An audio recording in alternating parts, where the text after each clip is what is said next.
G'day and welcome to another gun review video. Today we're looking at the Winchester Model 69A. This is a bolt action magazine fed rifle made by Winchester in the US. Now manufacture of these began, well this is actually a 69A. Manufacture of the Winchester Model 69 began in March 1935. We probably need a bit of history to work out why Winchester came out with this rifle. Some of you may have heard of the Winchester Model 52 target rifle, which is a very high grade target rifle, very expensive. And they were made from the early 20s right through until I think the late 50s or 60s, apart from a few bit of a break during the war, I think, like most things. But they were really made, they were made very expensive rifles, where price wasn't a consideration, so they had a very limited market.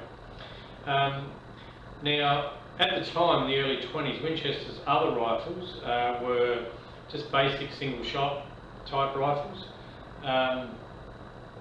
There was the models 58, 59, 60 single shots. Very basic rifles. They had the basic John Browning designed little sliding extractor in here. If you're not familiar with what I'm talking about, go back and look at my video. I've got a video on comparing three single shot rifles from back in that period, and it sort of shows the difference between the Savage Model 3, which is more like this rifle, and the old Browning based sliding extractor rifle. Now, but Winchester didn't have apart from the Model 52, they didn't have a magazine fed 22 bolt action repeater. So in the 20s they designed a couple of rifles. There was the Winchester Model 56 and 57. I think 56 was a sporter and 57 was a target rifle.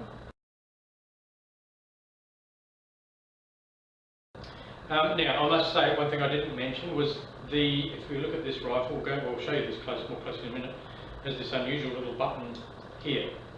Now, the Winchester Model 52 has the same design as the magazine release.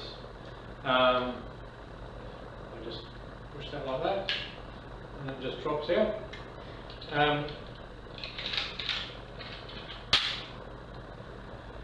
The 52 target rifle had that and used the same magazine as this. The 56 and 57 were also designed the same. They had shorter barrels and they were much higher spec. They had a snavel forend, and they were still mid-price, what they call mid-price rifles, but they were more expensive. And we've got to remember that this was the beginning of the Great Depression, and people didn't have a lot of money. So those are quite good rifles, but they just didn't sell, and Winchester wasn't making any profit from them. So they dropped those, and then they looked at how they were going to be able to get into this market and produce something that was affordable, but good. So in March 1935, they introduced the Winchester Model 69. Now, it sort of looked very similar to this, basically same barrel length, basically the same action, this same magazine catch button. But they were actually cock-on closing, the first ones. So when you when you pushed it close, you actually felt the spring tension in order to close it like that. Now, shortly after that, one of the big markets for American-made firearms, of course, was up in Canada. And then they found that the Canadians actually had a rule where they had to have inertia firing pins for safety reasons. So they had to quickly redesign the bolt slightly, which they did, and they put an inertia firing pin in it. if you look at this, these are takedown rifles. I'll show you that in a minute as well. This has this flush or sunken takedown screw. The early Model 69s had a takedown screw basically the same as the Model 67. So again, if you want to see what that looks like, look at my 67 video. In 37, they had a major overhaul of the design. Still the basic design, but they changed the profile of the barrel a little bit. They got rid of the cocking knob. You know, they initially had a cocking knob on the back here, just like a lot of these early rifles, so you could recock it in the case of a misfire. And the other thing was that was actually the safety catch. You actually turned it, like a lot of these rifles do the same thing. My Savage Model 3 is the same. You pull it out a little bit and turn it, and that locks the bolt and locks the firing pin. So that's a safety catch. So they got rid of that. So then they had to incorporate a safety catch. So they put this safety catch on top of it first, it works. So now I've got the safety catch on the side. I'll give you a closer look at the rifle afterwards. And there was a few other minor changes. Let's see if I can see any more. Here, straight barrel. Well, they improved the lock time. Actually, even though the bolt looks very similar, they changed the internal design of the bolt a little bit, and they really increased the lock time. And apparently, these 69s are renowned for having a very short lock time, which is one of the reasons for accuracy. Oh, and another thing they did was they actually redesigned the trigger slightly, so it has some adjustment. Very basic adjustment, has some adjustment, whereas the original 69 had no adjustment at all. So they actually sold, you know, despite the depression, you know, they came out at 35 in the sort of middle of the depression, but they still sold reasonably well. So they obviously had made the manufacture of them. So a few things that they did that were different to the 56 and 57. And one major thing is, if you look, now a lot of these old Winchester single shots, the actual receiver and the barrel are all made out of one piece of steel. So that makes it easy to manufacture, whereas the 52, the expensive take model, and then the 56 and 57, which were supposed to be mid-range rifles, but they still had a separate receiver which was machined and made, and then a threaded barrel, and the barrel had to be screwed in, and that's probably one of the major things that made them expensive, or too expensive for the market. It was all to do with competition with other makers.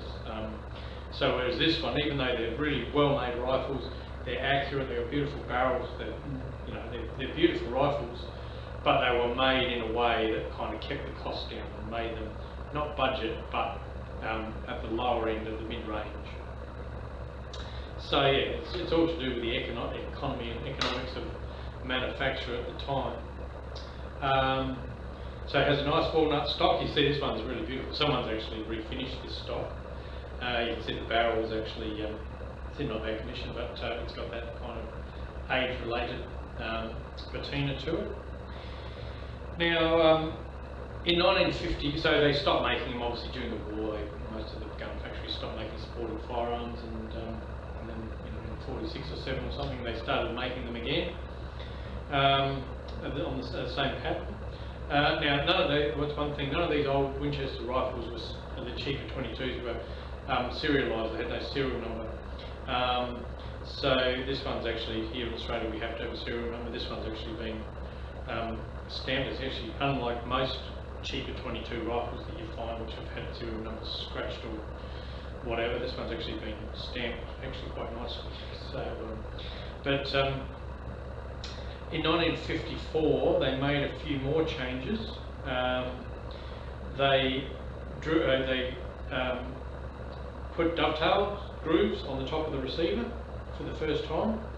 In the past, there had actually been a version of the Model 69, which was called the 697, I think, made back in the 30s, and it actually came with a scope. No sights, just a scope on it, because that was the early days of scopes, but it was a bit before its time. I think it never really was that successful. And the other thing I should mention is they They came with a variety of accessory sights as well, and this is actually what you'll see later on. There's actually drilled and tapped for a receiver sight on the side, and they actually they designed a sight especially. Winchester designed a sight especially for this rifle, and again, it was an adjustable peep sight, but instead of being made of machined steel, it was made of stamped steel. So it was cheap to make, and it was affordable. So people bought one of these rifles, and they buy the peep sight with it. But saying that, they're pretty hard to, so they come up on eBay occasionally. They're probably worth as much as the rifle, so I'm not even going to go there. Yeah, drilled and tapped for the peep sight. I think according to this, that actually started at the same time as the all of them were drilled and tapped. Whereas I think early on you could actually get it if you bought the sight. If you bought a receiver sight with the rifle, when you order the rifle, they will drill and tap it for the receiver sight. Now the other thing they did was the early ones. See how this bolt handle is swept back? The earlier ones were more straight. So this was a 1954, post-1954 modification, and the other thing they did at the same time was they actually nickel plated the bolt. You see this bolt's actually nickel plated. So yeah, so in total, between 1935 and I think, I didn't write it down on my notes here, but I think it might have been 1968 or 9. Altogether about 355,300 of them were made. So they are out there, and I think they're an absolute bargain. Believe it or not, I paid, in this condition, exactly the same as this, I paid $220 Australian. Right, if we look at this magazine, it's very similar to a lot of other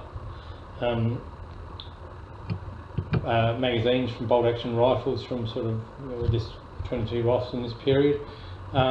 In fact, the Winchester Model 490, it had one of them in it when I got it. They're basically exactly the same magazine in every way, and I think that's what Winchester used to do. They used to use the same tooling to produce the same similar parts for different guns, It was identical in every way, except see this little knob here? It didn't have that, and what someone had done was drill a hole through here and then punch it out from the side to have a little bit sticking out here to try to make it work, but it didn't work. Now the good news is if you got one of these rifles, or a Model 52 or 56 or 57, Wisner's in the USA make these magazines, and this is a Wisner's one. Now if you look at this, is that going to focus? See, it's got a big W on it. The original Winchester magazines have Winchester Repeating Arms Company, blah blah blah. These magazines are beautifully made, stainless steel follower, and the best part is, even here, I'm just going to bring the camera out a bit, try and make it focus a little bit better. The best part is, being in Australia, we have a lot of trouble getting a lot of stuff, but Brownells have these. I just ordered them through Brownells Australia. $16 US, I think they were each, so it's like $22 Australian. So yeah, and they function perfectly. I just put them in the rifle, and it's never, every round that I've ever fed through it has fed no problems. It's never jammed. It doesn't matter how slow you can do it. You can put shorts. The rifle, as I'll show you in a minute, the rifle is actually stamped short, long rifle. I've fed shorts. I've fed Z, and we can still get the longs here in Australia. Z longs made in Australia here. I've fed, but the longs feed perfectly through it, and long rifles, of course. Let's take a closer look at the rifle. Now starting at the muzzle end, we've got just a typical Winchester dovetailed in bead sight. The stock is fairly plain in design. Again, that's one of these cost-saving sort of things, I think. Just easy to make on a pantograph machine. The of course the 56 and 57 has snavel fore ends and just fancier general kind of stocks. I think they might have even had I'm not sure if they had grip caps or not, but yeah, there's no grip cap. This butt plate, I don't think, this stock's obviously been refinished. This butt plate doesn't fit particularly well. Normally you've got a little bit of overhang, but you've got a lot of overhang here. The screws don't fit the butt plate properly, don't fit the holes properly, and you can see there's a big gap that goes all the way through. So yeah, that's on one of my that's on my list of things to do.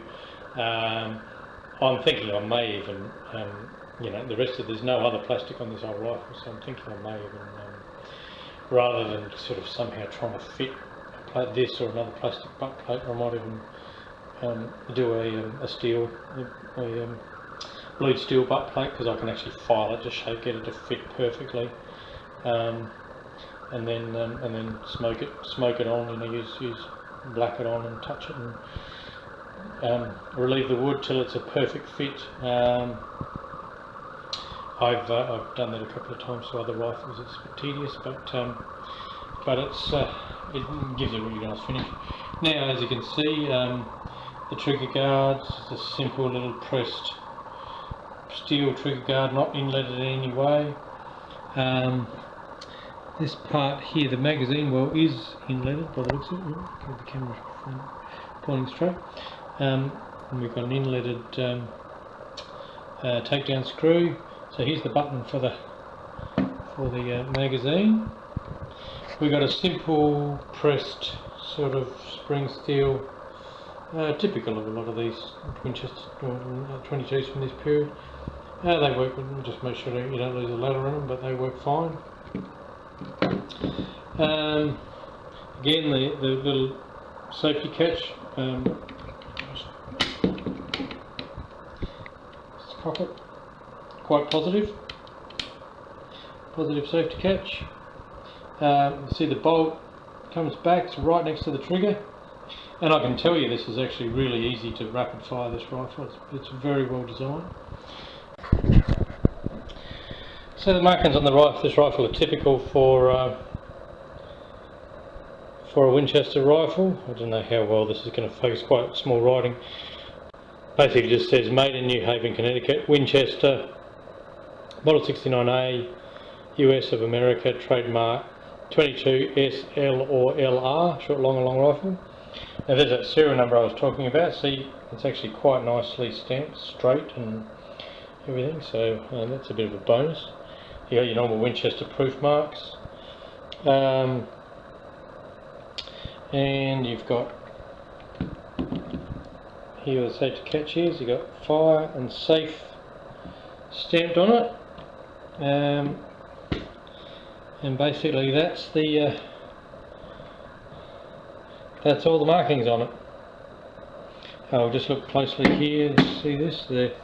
You can see the little marks. So if with these rifles, if you bought it from the factory with a peep sight, they would have been drilled and tapped. Well, as I said, the later ones are all drilled and tapped, I think, but the early ones, I think they drilled and tapped them at the factory. If you bought a peep sight with them, and then obviously I think the stock was actually relieved. I did see they were relieved, whereas if you bought the rifle and then later on purchased the peep sight, then you had to actually relieve the stock. I did read that somewhere. These early Winchester rifles, they're all takedowns, of course, and they all seem to be designed, I think, for a US dime, which is very similar in size to a 5-cent piece here. So we'll just use that. Now the beauty of using this is generally always good. I mean, you can use a screwdriver if you like, but these are made of Cupro nickel, so they're always going to be generally softer than the steel of the takedown screw. So just take that out. So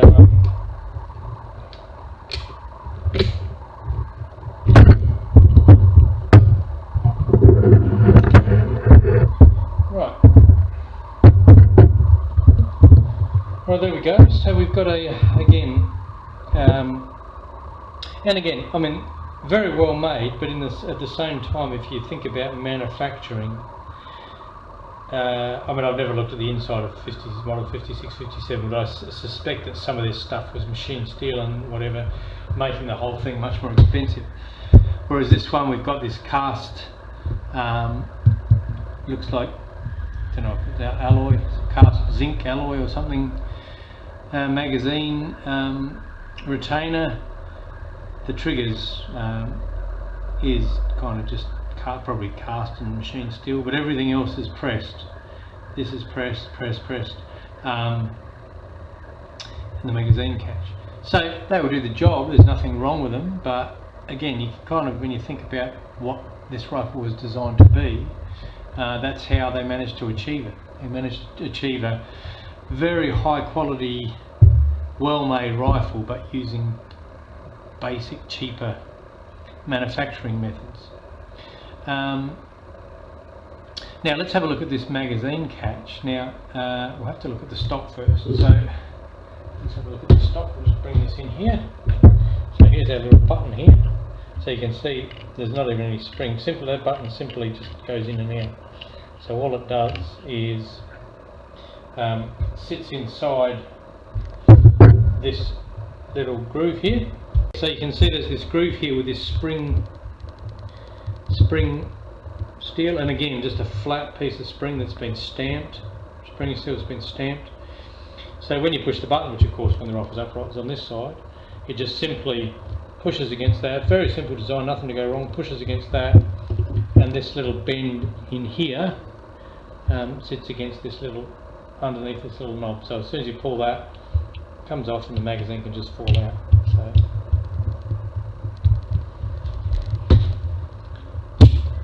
there we go. Oh, so actually the little hole, a little knob sits in a hole there, you see. So when we push the button, I can't really do it from there, but I wonder if that biro will fit in there. When we push the button, there you go, you can see how that works, and then the magazine just falls out.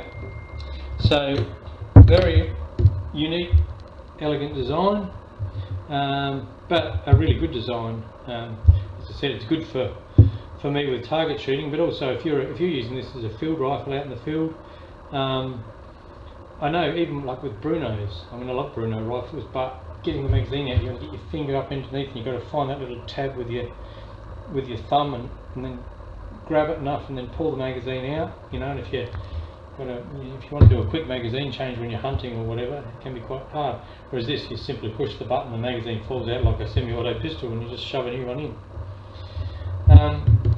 Now let's have a bit of a closer look at, well we'll have a look at the trigger first. Simple, no, there's no lever or anything, just simple, it comes back and lifts the sear. So I'll just move this over here, because it's such a long barrel I'm running out of room. Let's just pull that out. So so the sear is just in here, and if we look at this bolt, now first of all look at the front. That reminds you of something? It looks like a Bruno bolt to me. It's got that, I think in Bruno it's called a cartridge something or other, you know, like basically keeps the cartridge in place, and then this is actually the extractor itself. And then they come back, and then there will be an ejector. I think the ejector is actually just built into the actual receiver itself. There's a little bit that sticks up there to eject the cartridge. So I think that's probably your firing pin, your sear notch there. So the whole thing pulls back and it catches on the. So yeah, it has apparently this has a very tough firing pin spring, but a very short firing pin throw, and you can see the pin's actually quite slender.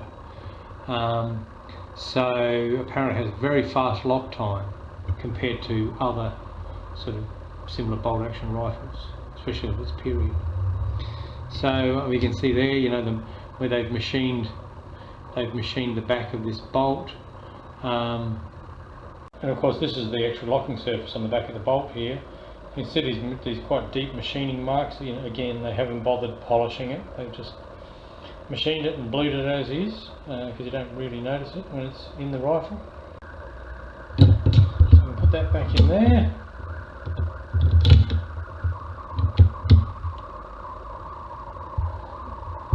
So to put the rifle back in the rifle, put the rifle back in its stock. I mean, it's quite simple. Just wiggle it around a bit. You've got to make sure that your little buttons kind of not pushed in, and drops in there with a bit of wiggle. Turn upside down.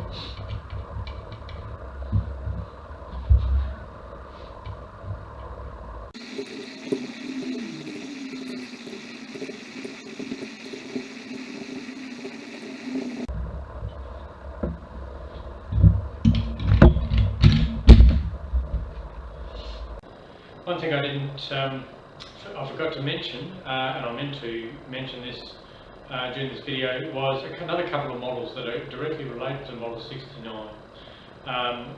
You might, just in case you come across them out there. Now, there was a target version rifle. It's basically the Model 69 in a target, or 69A, in a target configuration. It's called the Model 75. Now there's a few differences. I think the stock is slightly different shape, slightly heavier stock. The barrel's an inch long, it's 28 inch. It's fitted with a receiver sight. Same magazine catch. The trigger may be different, I'm not sure. Anyway, I just thought I'd mention that in case you see one out there. I have seen one. There's actually a guy at the range that I go to has one. So I'll just show you a picture of one of those for a few seconds. Right, and then another kind of offshoot of the Model 69A is the Winchester Model 72. And basically what that is a Model 69A with a tubular magazine. So same sort of receiver. Obviously it doesn't have the magazine and magazine button. Has a tubular underbarrel magazine, but the stock shape, trigger length of barrel, all that sort of stuff is pretty similar. And I've also seen one of them. There's another guy at the range has got one of those. So here's a picture of one of those for you.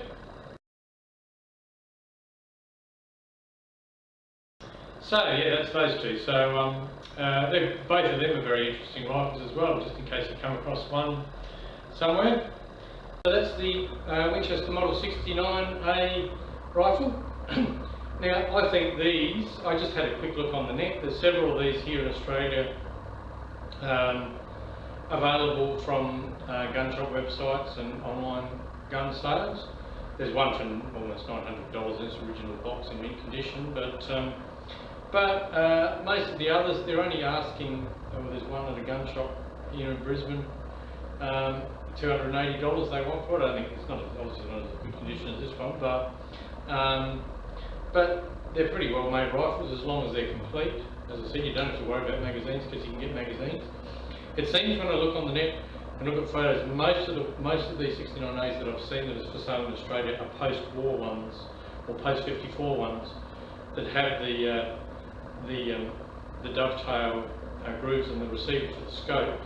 According to the forums and websites in the US, these are the ones that are most sought after. So we're kind of lucky here that most of them have this. So depending on what you want it for, if you wanted a nice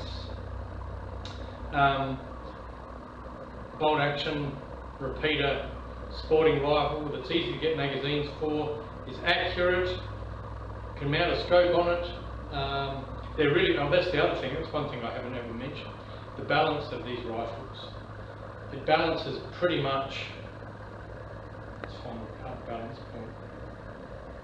It's about there. So it's pretty much just in front of the thing. So that's kind of, if you're carrying this rifle, that's where you'd be carrying it, right on the balance point. So, as I said, I've shot this in training rifle competitions, and I can shoot it offhand very steadily, just because it's balanced. got a nice chunky stock. The barrel length helps. I'm unlikely to have a amount of scope on it, so having a long barrel with a long sight radius is good. So if you looked at my other videos, you know that I've actually also got a couple of Bruno rifles. I've got a Model 2 and a Model 5. But if I was looking for a nice bolt action, high quality, vintage rifle like this, bolt action repeater, an older Bruno in this sort of condition, you're going to be paying probably, you know, a Model 1 or a Model 5 or even an early Model 2, maybe $700, $800, $900. And you can pick up these for under $300 off. I think they'd all be under, all of the normal ones, even good ones would be under $400. So pretty much, not much more than half the price of a Bruno. And in my opinion, they're every bit as good. So that's it for today. If you enjoy this type of thing, please subscribe to my channel and push like. And until then, I'll see you next time. Thanks for watching.